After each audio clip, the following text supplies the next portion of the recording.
मित्र हो, गुंगी गुडिया गुंगी गुडिया या एका शब्दामुळे राज्याच्या राजकारणामध्ये एक अनपेक्षित असा एक संघर्ष, खर तर याला भडका उडालेला आहे असंच म्हणावं लागेल.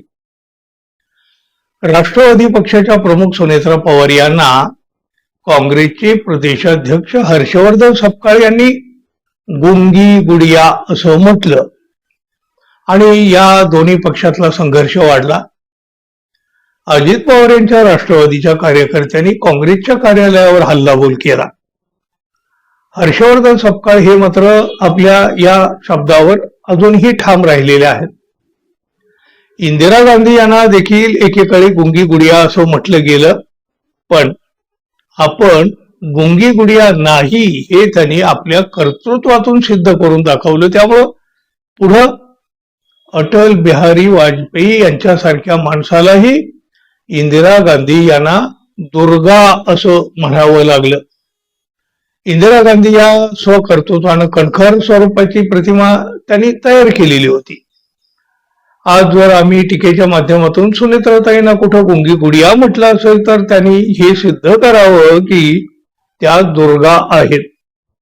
दुर्गा असल्याचं सिद्ध करण्यासाठी त्यांनी ताबडतोब अर्थ खातं स्वतःकडे घ्यावं, स्वतःच्या पक्षाकडे घ्यावं. त्याचबरोबर अजित पवारांच्या अपघाताचा छडा लावल्याशिवाय मी स्वस्थ बसणार नाही हे त्यांनी सांगावं. त्यांनी तातडीनं अजितदादांनी लाडक्या बहिणीचं अनुदान 1,500 रुपयावरून 2100 रुपये करण्याच्या दिलेल्या आश्वासनाचीही पूर्तता करून दाखवावी. शेतकऱ्यांच्या कर्जमाफीचा निर्णयही त्यांनी ताबडतोब घ्यावा. स्मार्ट मीटरचा निर्णय त्यांनी रद्द करावा, त्याची होळी करावी.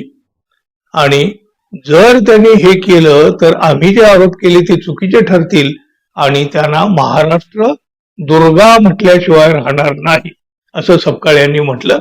तर योग्य वेळ आल्यावर या टीकेला उत्तर नक्की देईन असं सुनेत्रा पवार यांनी म्हटलं. असा सगळा संघर्ष, सगळा वाद हा सुरू झालेला आहे. पण देशाच्या राजकारणामध्ये गुंगी गुडिया हा शब्द नेमका केव्हा आला, कसा आला, त्याचा इतिहास काय आहे याची तशी अनेकांना माहिती नाही. गुंगी गुडिया या दोन शब्दाच्या मागे एक मोठा इतिहास दडलेला आहे. देशाच्या राजकारणामध्ये गुंगी गुडिया या शब्दाचा वापर तत्कालीन पंतप्रधान इंदिरा गांधी यांच्यासाठी सर्वप्रथम करण्यात आला होता. नेहरू गांधी कुटुंबाचं त्या काळी वर्चस्व होतं आणि या वर्चस्वाला हादरा देण्याचा प्रयत्न करणाऱ्या मातब्बर समाजवादी नेत्यांचा हा काळ होता. इंदिरा गांधी जेव्हा पहिल्यांदा देशाच्या पंतप्रधान पदावर आरूढ झाल्या त्यावेळी त्यांच्यासाठी गुंगी गुडिया या शब्दाचा प्रयोग करण्यात आलेला होता पहिल्यांदा. असं म्हटलं जात होतं की पंतप्रधान झाल्यानंतर इंदिरा गांधी सुरुवातीला सहजपणे संवाद साधत नव्हत्या. भाषण करताना किंवा संसदेमध्ये त्या फारशा बोलत नसत, त्या बोलणं टाळायच्या. इंदिरा गांधी यांचे खासगी डॉक्टर के.पी. माथुर यांनी आपल्या द अनसीन इंदिरा गांधी या पुस्तकात एक किस्सा लिहिलेला आहे. 1969 मध्ये अर्थसंकल्प सादर करताना त्या म्हणजे इंदिरा गांधी खूप घाबरल्या होत्या. त्यांच्या तोंडातून शब्द फुटत नव्हतं असं या पुस्तकामध्ये म्हटलेलं आहे. पंतप्रधान झाल्यानंतर सुरुवातीची 1-2 वर्ष इंदिरा गांधी तणावाखाली असायच्या. काही वेळा भाषण द्यावं लागणार असलेल्या कार्यक्रमामध्ये जाणंही त्या टाळायच्या असं सुद्धा या पुस्तकामध्ये म्हटलेलं आहे. इंदिरा गांधी यांच्या या स्वभावामुळे विरोधकाकडून त्यांच्यावर टीका व्हायची. याच काळामध्ये समाजवादी नेते राम मनोहर लोहिया यांनी त्यांना म्हणजे इंदिरा गांधी यांना गुंगी गुडिया म्हटलं होतं. देशाच्या राजकारणात पहिल्यांदाच महिला नेत्याविषयी असा शब्दप्रयोग झालेला होता. त्याच शब्दाचा प्रयोग आता काँग्रेसकडून उपमुख्यमंत्री सुनेत्रा पवार यांच्यासाठी झालेला आहे.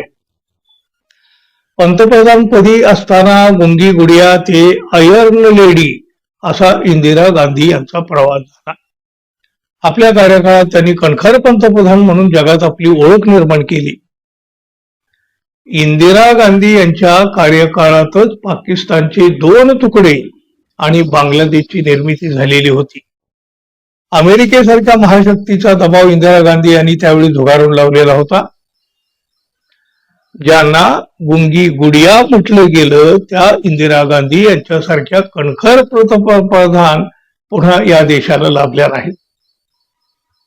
पण आज आपल्या राजकारणात या गुंगी गुडियाच्या शब्दानं वातावरण तापून गेलेलं आहे. मित्रांनो, सुनेत्रा पवार यांच्यासाठी वापरलेला गुंगी गुडिया हा शब्दप्रयोग तुम्हाला योग्य वाटतो की अयोग्य? जरूर सांगा. आणि हो, जाता जाता आपल्या चॅनलला सबस्क्राईब कराल ही अपेक्षा आहे. धन्यवाद. पुन्हा भेटू. नमस्कार. दोन्ही व्हिडिओ बिनचूक झालेले आहेत.